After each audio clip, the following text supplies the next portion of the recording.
저 개인적으로는 선생님의 시를 처음 접하게 된 것이 선생님의 네 번째 시집 상자들에서부터였습니다. 사실 방금 읽어주신 장롱들은 그 네 번째 시집의 상자들 연작과도 연을 대고 있는 시가 아닌가 생각이 됩니다. 장롱도 일종의 상자니까요. 그리고 거기에 기억과 인생이 담기고요. 그 기억이 다시 일종의 독자성이랄까? 자율성을 가지게 되는 주체로 인식되는 것도 그렇고요. 어찌 보면 한 사람의 삶을 갈무리할 때 그 사람과 가장 오래된 시간을 함께한 물건이 장롱이 되기도 하는 것 같습니다. 결혼을 즈음해서 장만한 그 장롱을 수십 년간 사용하고 하는 것을 보면 장롱은 실용적인 수납 공간이면서 동시에 기억의 상자라고도 할 수 있을 것 같아요. 다섯 번째 시집에 실려 있는 해화동 같은 작품은 제가 최근까지 수업 시간 학생들과 읽기도 하는 작품이거든요. 감사합니다. 이 작품 장롱들을 가로지르는 기억에도 선생님의 어머님과 관련된 부분이 보이는 것 같아요. 경해년 또 뭐 그 신혼 때 이런 얘기 나오는 거 보면 선생님 시에서 이 어머니 혹은 여성은 어떤 존재일까요? 근데 전 어머니가 지금 처음으로 저는 어머니에 대해서 말하는 것 같아요. 그러세요? 아버지 이야기는 참 많이 했는데 왜 예. 그랬는지 엄마는 너무 아파서 입으로 발설하기 싫었던 것 같아요. 예. 삶이 너무 아파서. 그냥 아버지는 가난했지만 당신이 하시고 싶은 일을 하고 사셨는데 그 무능을 온전히 감당한 분이 어머니시거든요. 네. 근데 어머니가 그 활동적인 분이 아니세요. 아주 돌아가실 때까지 가마에서 금방 나오신 음. 그런 분 같은 배우신 분이었었어요. 회화동에 살았으니까 예. 시내에 살았으니까 예. 그런 교육을 받으신 것 같아요. 그래서 엄마만 생각하면 눈물이 나다가 분노가 치밀다가 막 그래서 아버지는 이야기를 하게 되는데 어머니는 얘기를 안 했던 것 같아요, 한 번도. 그러면 어머님께서 이렇게 좀 생활과 관련된 부분들을 다 감당을 하시면서 감당을 못 하셨으니까 우리가 그렇게 엉망진창으로 사는 거야. 그냥 네. 겨우 당신이 하실 수 있었던 일이 손뜨개질, 옛날에 왜 수출품 뜨개질 뭐 이런 거 예예. 있었어요. 그런 거 하시고 뭐 당신 나름대로는 너무 힘들게 사셨는데 돈이 안 됐지. 그러셨군요. 그러면 그런 영향이 선생님으로 하여금 조금 더 '생활적인 부분을 더 감당해야겠다.' 이런 식의 생각을 하게 만들었을까요? 아까 선생님 의대에 가려고도 예, 그래서 했었고 제가 뭐 사실 의대에 취미가 있는 건 아니었거든요. '뭘 해야 돈을 많이 벌까.'를 생각한 거예요. 의대도 결국 못 갔고 아프면서 일찍 결혼하고 그러면서 인제 진짜 가난이 계속 연속이 되니까 인제 생활을 제가 어느 정도 감당을 해야 되게 생긴 거예요. 네. 그래서 어느 날 우연히 우연히 옆집에 사는 가방 장사가 가방 가게를 아. 그만둔다는 거예요. 예. 그래서 "그거는 어떻게 하는 거예요?" 예. 그렇게 물어봤더니 뭐 어디서 물건을 가져오고 뭐 진짜 장사하는 거는 우리 집안에 아무도 장사하는 사람이 없었어요. 그렇죠. 처음 봤어요. 그 사람을 따라가서 이제 일을 배우고 예. 그래서 그거를 시작해서 3년 했어요. 딱 3 년. 음. 네. 그런데 못 하겠더라고요. 근데 이상하게 선무당이 사람을 잡는다고 가방 가게가 그렇게 잘 됐어요. 아 그래요? 예. 제가 그거를 열자마자 그 인천에 그런 고급 가방 가게가 없었어요. 음. 그랬는데 그 부군이 법원 부군이었는데 네. 그 변호사 부인 같은 사람들이 많이 살았어요. 그 사람들이 갈 데가 없으니까 맨날 놀러 오는데 커뮤니케이션이 됐던 것 같아요, 네. 저하고. 그러면서 단골이 된 거예요, 그 사람들이. 예. 그러면서 생각지도 않게 가방 장사가 너무 잘 된 거예요. 근데 한 3년 하다 보니까 내가 가방 장사로 늙을 것 같은 느낌이 드는 거예요. 예. 그래서 어느 날 가방 장사를 때려치웠죠. 그러면 좀 이 화제로 바꿔 볼게요. 선생님이 이제 가장 최근 작품집에 이런 그 구절이 있고 하는데 불교적 사유에 깊이 침륜된 그런 모습이 비치는 것 같습니다.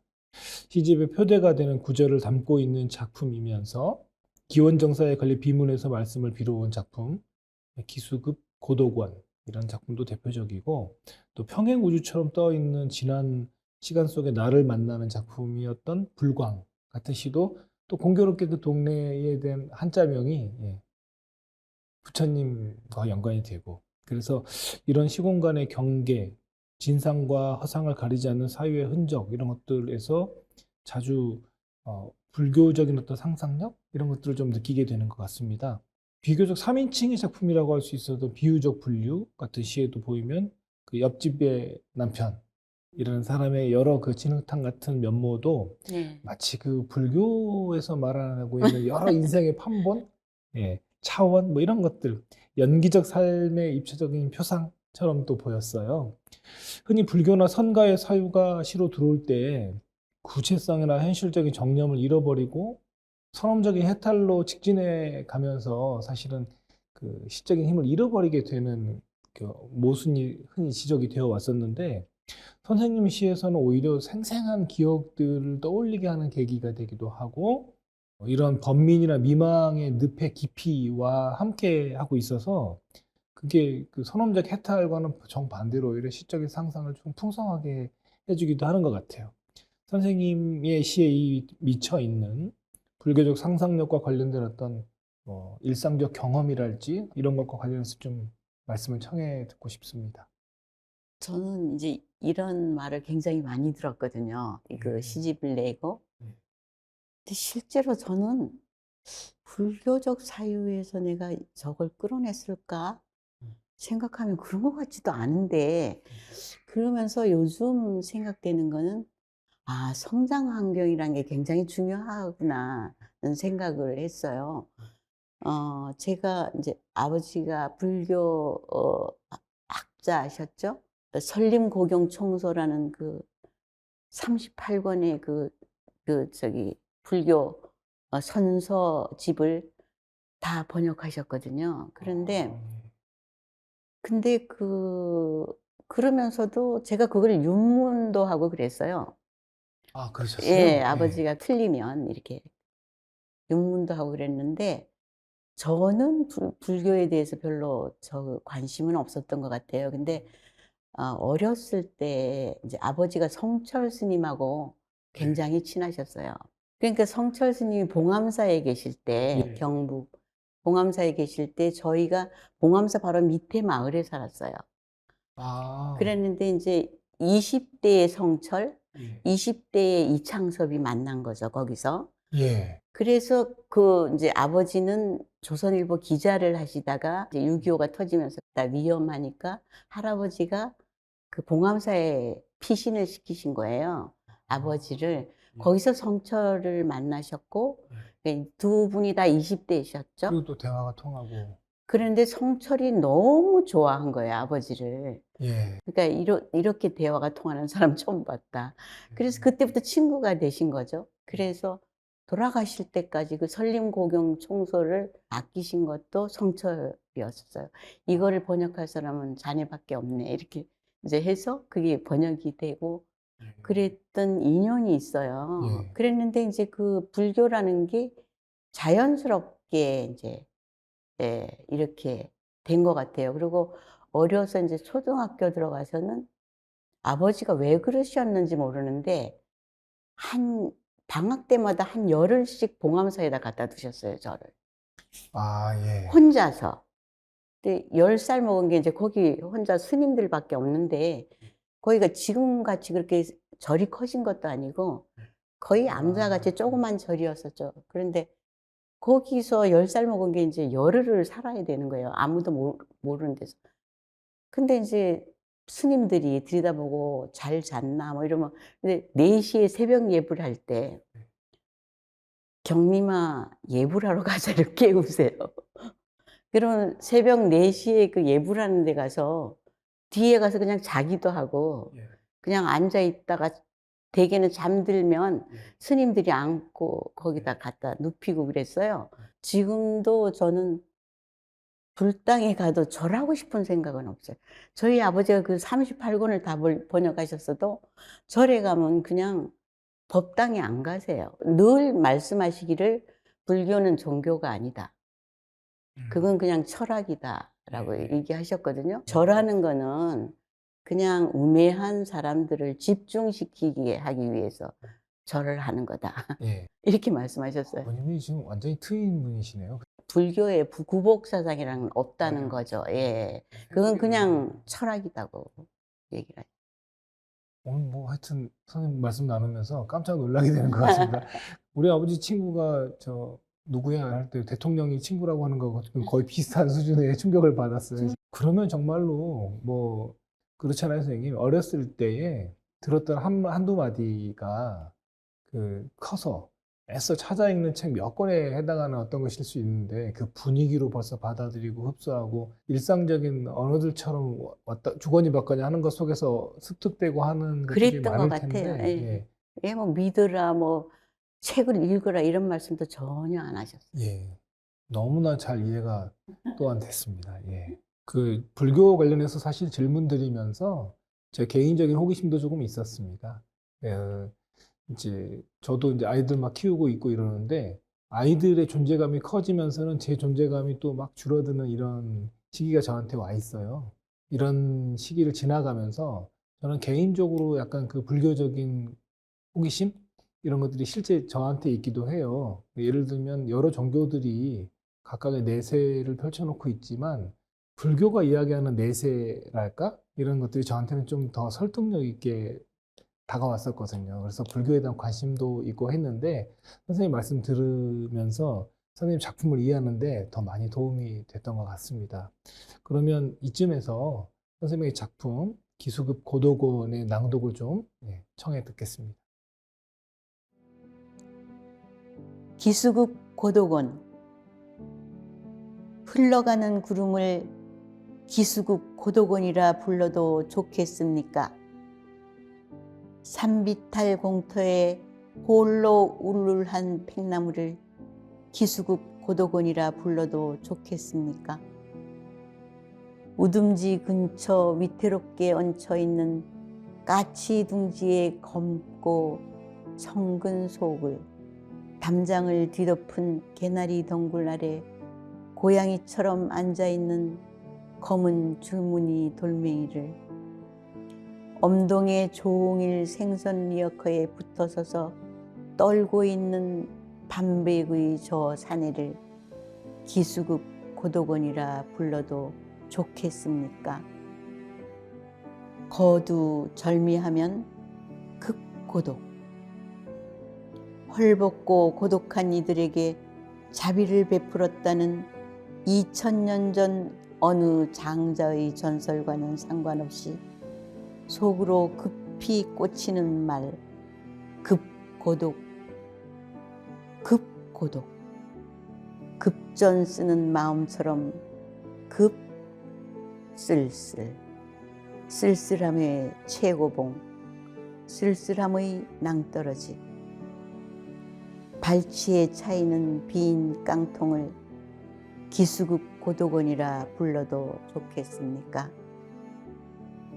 인역으로 몸 들이밀기 무섭게 얼어붙은 저 빨간 장미를 입 해 벌리고 종일 똥 떨어지게 기다리는 창백한 저 변기를 기수국 고도곤이라 불러도 좋겠습니까? 천지에 널린 고독들 사이를 흘러다니다 급 고독하여 급 고독이 된 그를 나를 기수급 고독원이라 불러도 좋겠습니까? 노을이 벌겋게 산등서기를 먹어치우는 저녁은 고독을 나눠주기 알맞은 때, 저녁이 인역에게 급고독, 전보라도 날리기 좋은 때, 저녁의 장지문 안에서 한 그림자가 오래 먹을 가라 천천히 쓰기를, 인역은 비록 협계하나 천림은 버눌하고 인벽이 사방 구말리니 가히 고독의 가람을 지을만 하지 않은가. 선생님 낭독 잘 들었습니다. 선생님과 선생님의 삶에서 불교가 가지고 있는 여러 가지 위치, 또 그런 자연스러운 상황과 조건 위에서 선생님이 불교를 이렇게 자연스럽게 받아들일 수 있었고, 그래서 신앙이라기보다, 종교라기보다는 선생님의 자연스러운 유년의 밑자락과 네. 같은 것들이 불교였던 것 같고, 그런 맥락에서 이 여기 나오는 이 기원정사, 설립담 뭐 이런 것들도 그냥 자연스럽게 하나의 이야기로 선생님 시에 와 있는 것 같아요. 그러면 한 편 더 작품 낭독을 청해 볼까요? 키스는 벚꽃처럼. 네, 낭독 부탁드리겠습니다. 키스는 벚꽃처럼. 벚꽃 흩날리는 강둑에서였어. 마치 벚나무의 일처럼 미친 듯 서로의 목을 조르며 너는 너, 나는 나. 죽은 듯 깊어가는 강물의 일처럼 시시각각 얼굴을 바꾸어 달고 너는 누구? 너는 누구? 솟구치는 꽃비, 끓는 공중, 회오리치는 길. 이루 헤아릴 수 없는 혀들이 우글거리는 각각의 구강을 맞대고 묘지처럼 고요히 우리는.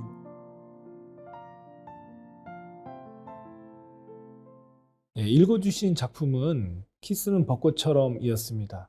군설이지만 저도 키스에 대한 시를 꼭 쓰고 싶었습니다. 제가 쓰다가 포기했던 작품의 제목은 키스 키스 키스였는데요. 네. 영혼이 전이 되는 순간의 정념과 세계상 이런 걸 시로 쓰고 싶었어요. 그런데 읽어주신 선생님의 시에도 시시각각 얼굴을 바꾸어 달고 같은 구절이나 솟구치는 꽃비, 끓는 공중, 회오리치는 길 같은 시구에서 제가 느꼈던, 제가 구상했었던 것과 비슷한 정념의 뒤섞임, 혼효의 이미지 같은 것들이 보이는 것 같습니다. 완숙한 시간에 이르러서 이런 내면적 회오리를 관조하는 선생님의 시선이 매력적으로 느껴졌습니다. 하지만 작품 자체는 또 얼마간 어렵게 느껴지기도 합니다. 작품의 동기랄까? 배경 같은 것들에 대해서 한번 말씀해 주시면 좋을 것 같아요. 그거는 사실은 관념적인 시는 아니에요. 네. 그러니까 한 6, 7년 전에 예. 그 벚꽃 피는 계절에 여기 예. 여의도 예, 그 예. 벚꽃길 있잖아요. 예. 거기를 누가 저기 차로 이제 벚꽃 구경 가자고. 네. 그래서 거기를 갔었어요. 한상이더라고요. 꽃비가 날이더라고요. 그걸 그냥 쓴 거예요. 벚꽃 치다가 막 회오리 치다가 그러면서 바람이 부니까 몰려다니면서 그날 돌아와서 그냥 쓴 거예요. 예. 그러셨군요. 그래서 예. 그때 진짜로 예. 그 벚꽃 밑에서 예. 키스하는 걸 보는데 벚꽃이 막 회오리 치니까 예. 너무 멋있더라고 그게. 그렇게 보니까 또 그날의 전경 전체가 하나의 이미지로 그렇게 입체화되어 있는 시였구나. 또 이런 생각이 드네요. 예. 네네. 오늘 선생님 말씀 듣고 너무 흥미로웠는데요. 기회가 되면 선생님은 이렇게 뭐랄까 쿡 찌르면 그 한자로 쿡 찌르면 한자로 하고 지금 뭔가 말씀 아직 굉장히 많이 아이고. 숨겨두고 계시는 것 같아요. 지금 더 많은 이야기를 언제든지 또 한번 청해 들으면 좋겠다. 네, 이런 네. 생각이 들었습니다. 그래도 짧은 시간이어서 흥미로웠지만 또 한편 그래서 아쉽기도 한데요. 선생님께서 오늘 어떠셨는지요? 저도 재미있었고요. 또 이런 아카이브라는 게 기록으로 남는 거라는 의미에서 저는 굉장히 감사했어요. 네. 오면서. 그래서 다른 어떤 어디 가서 낭송회에 간다든가 이런 거하고는 다르게 좀 의미 있게 다가왔어요. 오늘 귀하고 좋은 시간 내주셔서 감사합니다, 선생님. 저도 감사합니다.